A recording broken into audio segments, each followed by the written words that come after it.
வணக்கத்துடன் இது இன்பா டாக்ஸ். ஒவ்வொரு நாளும் அரசியல் சார்ந்த பல விடயங்களை குறித்து பேசிக் கொண்டிருக்கின்றேன். இன்று சற்று மாறுதலாக அல்லது இது நமக்கு தேவையான ஒரு களம் என்கின்ற அடிப்படையில் சில ஆற்றுப்படுகைகளை மையப்படுத்தி நகர்ந்து கொண்டிருக்கக்கூடிய அரசியலை மையப்படுத்திய சில விடயங்களை நான் எடுத்து வைக்கிறேன். உலகம் உருவாக்கப்பட்டது என்பது மறைநூல்கள் சொல்லக்கூடியது. உலகம் பரிமாணிக்கப்பட்டது என்பது விஞ்ஞானம் சொல்லக்கூடிய ஒரு விடயம். பரிமாணித்தார்களா, படைக்கப்பட்டார்களா? இதற்கான இந்த கேள்விக்கான விடைகளை யாரும் தெளிவாக சொல்ல முடியவில்லை. மதவாதிகளை பொறுத்தமட்டில் படைக்கப்பட்டது என்பதில் அவர்கள் உறுதியாக இருக்கிறார்கள். விஞ்ஞானிகளை பொறுத்தமட்டில் பரிமாணிக்கப்பட்டது என்பதை அவர்கள் உறுதியாக இருந்து அதற்கான தியரிகளை அவர்கள் எடுத்து வைக்கிறார்கள். அதை நம்மால் பார்க்க முடிகின்றது. இந்த சூழலில் தற்பொழுது நாம் சில விடயங்களை குறித்து பார்க்க வேண்டியதிருக்கிறது. அது அறிவு சார்ந்த சில விடயங்கள் என்றுதான் நாம் எதிர்பார்க்க வேண்டியதிருக்கிறது. மனிதன் படைக்கப்பட்டானோ பரிமாணித்தானோ அது தெரியாவிட்டாலும் மனிதனுடைய வளர்ச்சி காலம் நீர்நிலைகளை ஒட்டிதான் அமைந்திருந்திருக்கிறது. முன்பு மனிதன் நீர் பாய்ந்து செல்லக்கூடிய அந்த பகுதிகளில்தான் தங்களுடைய வாழ்வியலை கட்டமைத்திருக்கிறார்.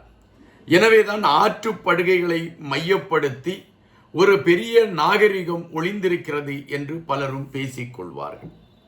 நேற்று ஒரு கட்சியின் நிகழ்விற்காக, அதாவது எங்களுடைய கட்சியின் நிகழ்விற்காக கயத்தாறு பகுதிக்கு செல்லக்கூடிய ஒரு வாய்ப்பு கிடைத்தது. எனவே கயத்தாறில் தான் அந்த கட்சியின் நிகழ்வு மிக பிரம்மாண்டமாக ஏற்பாடு செய்திருந்தார்கள். நானும் இன்னொரு சகோதரியும் சிறப்பு விருந்தினர்களாக பேசக்கூடிய களம்தான் அங்கு அமைந்திருந்தது. எனவே கயத்தாறில் போய் பேசுகின்றோம். கயத்தாரை மையப்படுத்திய சில விடயங்களை நாம் எடுத்து வைக்கலாம் என்கின்ற தேடலை எடுக்கின்றேன். அப்படி தேடலை எடுக்கின்ற பொழுது ஆற்றின் கரையோரங்களில் வாழ்ந்திருக்கக்கூடிய கலாச்சாரங்களை மையப்படுத்திய ஊர்களை குறித்த செய்திகள் வெளியே தெரிய ஆரம்பித்தன. எனவே ஒவ்வொரு ஊர்களையும் மையப்படுத்திய செய்திகளை எடுத்து வைப்பதை விட இந்த கயத்தாரை மட்டும் மையப்படுத்தி இருக்கக்கூடிய சில செய்திகளை எடுத்து வைக்கலாம் என்று நான் நினைக்கின்றேன். கயத்தாறு என்று குறிப்பிடக்கூடிய அந்த மண் உண்மையிலே அதனுடைய பெயர் கயத்தாறு என்றுதான் வைக்கப்பட்டதா என்றால் இல்லை என்பதுதான் பதிவு. அப்படி என்றால் எதற்காக அது கயத்தார் என்று பெயர் வந்தது என்கின்ற பொழுது அது சார்ந்த சில தேடல்களை எடுக்க வேண்டியதிருக்கிறது. இந்த கயத்தாறு என்கின்ற பெயர் எங்காவது வந்திருக்கிறதா என்று மறைநூல்கள் அல்லது இலக்கியம் சார்ந்த நூல்களை புரட்டுகின்ற பொழுது காலமேகம் என்கின்ற ஒரு புலவர் இந்த கயத்தாரை மையப்படுத்திய செய்திகளை பதிவிட்டிருக்கின்றார். அப்படி பதிவிட்டிருக்கக்கூடிய செய்தியில் அவர் குறிப்பிட்டிருக்கக்கூடியது என்னவென்றால், பக்கத்து நாட்டிற்கு சென்றிருந்தேன், அந்த நாட்டில் எனக்கான பசியை தீர்க்கக்கூடிய உணவுகள் கிடைக்காத ஒரு சூழல். எனவே நான் நடந்து இந்த கயத்தாறு பகுதிக்கு வருகின்ற பொழுது ஒரு ஆலயத்தில் இருக்கக்கூடிய ஆண்டவனை தண்டியத்தில் வைத்து வெளியே கொண்டு வருவதற்கான முயற்சிகள் எடுக்கப்பட்டு கொண்டிருந்தன. நமக்கேன் வம்பு என்று அந்த கோயிலில் இருக்கக்கூடிய ஒரு தூணுக்கு பின்னால் போய் நான் படுத்துக் கொள்கிறேன். அந்த தண்டியத்தை வைத்து அந்த இறைவனை வெளியே கொண்டு வந்து மக்கள் பார்வைக்காக கொண்டு செல்லக்கூடிய களங்களை எடுப்பதற்கு ஒரு சிலர் மிக தீவிரமாக பணியாற்றி கொண்டு இருந்தார்கள். அதற்கான களங்கள் உருவாக்கப்பட்டிருந்தன. அப்படி அந்த தண்டியத்தை தாங்குவதற்கான ஒரு ஆள் குறைவுபடுகின்றது. அப்படி குறைவுபடுகின்ற பொழுது அந்த தண்டியத்தை தாங்குவதற்காக இந்த காலமேகம் என்கின்ற அந்த மனிதரை அழைத்து அந்த தண்டியத்தை தாங்க வைத்து விடுகிறார்கள். எனவே இந்த மனிதனுக்கு பெரும் கோபம். பசியில் வந்தேன், இந்த ஆலயத்தில் ஒரு ஓரத்தில் படுத்து கொள்ளலாம் என்று நினைத்தேன், ஆனால் என்னை தண்டியம் சுமக்க வைத்து விட்டார்களே என்று ஒரு பெரிய கோபம். எனவே இந்த காலமேகம் தன்னுடைய கவிதையிலே கயத்தாறு என்கின்ற பகுதியை மையப்படுத்திய செய்தியை குறிப்பிட்டிருக்கிறார். அதற்கு முன்பு மறைநூல்களிலோ அல்லது இலக்கியம் சார்ந்த நூல்களிலோ கயத்தாரை மையப்படுத்திய பதிவு இருந்திருக்கிறதா என்றால் இல்லை என்றுதான் நம்மால் பதிவிட முடிகின்றது. இந்த கயத்தாறு என்கின்ற இந்த மண் எப்படி உருவானது? கழுகு மலையிலிருந்து பாய்ந்து வரக்கூடிய சித்திர நதி உப்பு அதிகம் உள்ள நதியாக இருந்த காரணத்தினால் இந்த அணியை உப்பியாறு என்று அழைத்திருக்கிறார்கள். உப்பியாறு என்று அழைக்கப்பட்ட அந்த நதிதான் ஒரு காலகட்டத்திற்கு பின்பு கற்பாறு என்று அழைக்கப்பட்டு அது பின்பு கயத்தாறு என்று அழைக்கப்பட்டதாக பதிவு. இந்த கயத்தாறில் தான் வீரபாண்டிய கட்டபொம்மனை தூக்கிலிட்டிருக்கிறார்கள்.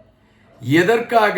அவ்வளவு இடங்கள் பாஞ்சாலங்குறிச்சி சீமையில் இருக்கக்கூடிய சூழலில் கயத்தாறில் வந்து வீரபாண்டிய கட்டபொம்மனை தூக்கில் இட வேண்டும் என்று வெள்ளையர்கள் நினைத்தார்கள் என்கின்ற கேள்விக்குள் போகின்ற பொழுது அதற்கான விடைகளும் வெள்ளையர்களுக்கு தோல்வியான ஒன்றாகவே அமைந்தது.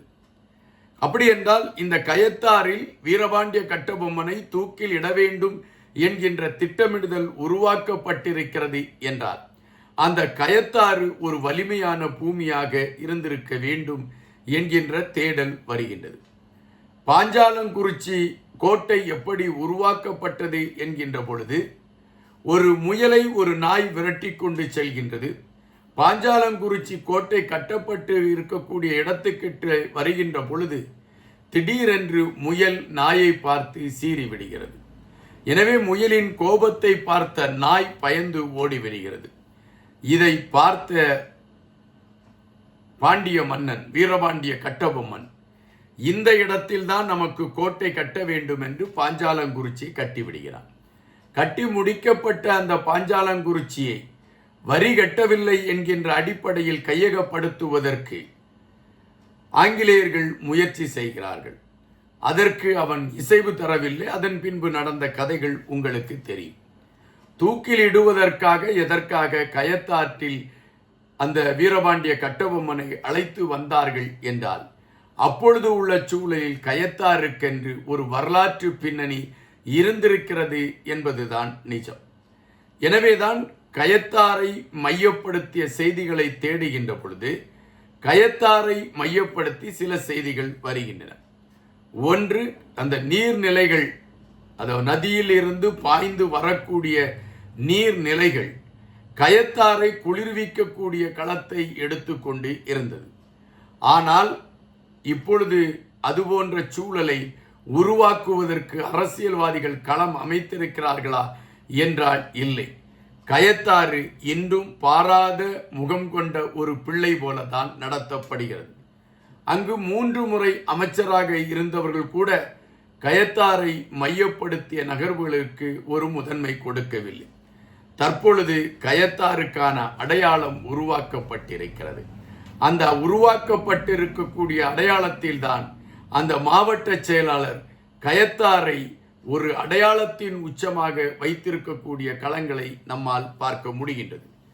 தற்பொழுது இந்த கயத்தாறு ஒரு நதியாக இருந்து அதை சுற்றி ஒரு மண்வளம் கொண்ட ஒரு பூமியாக மாறி இருக்கிறது என்பதுதான் நிஜம். இந்த ஆற்றுப்படுகைகளை மையப்படுத்தி உருவாகி இருக்கக்கூடிய நகரங்கள் தான் வரலாற்றுகளில் ஆவணங்களை பதிவு செய்திருக்கிறது. கயத்தாறு ஏறக்குறைய அப்படி ஒரு ஆவணத்தை தான் பதிவு செய்திருக்கிறது என்பதுதான் நிஜம். நன்றியுடன் இன்பா.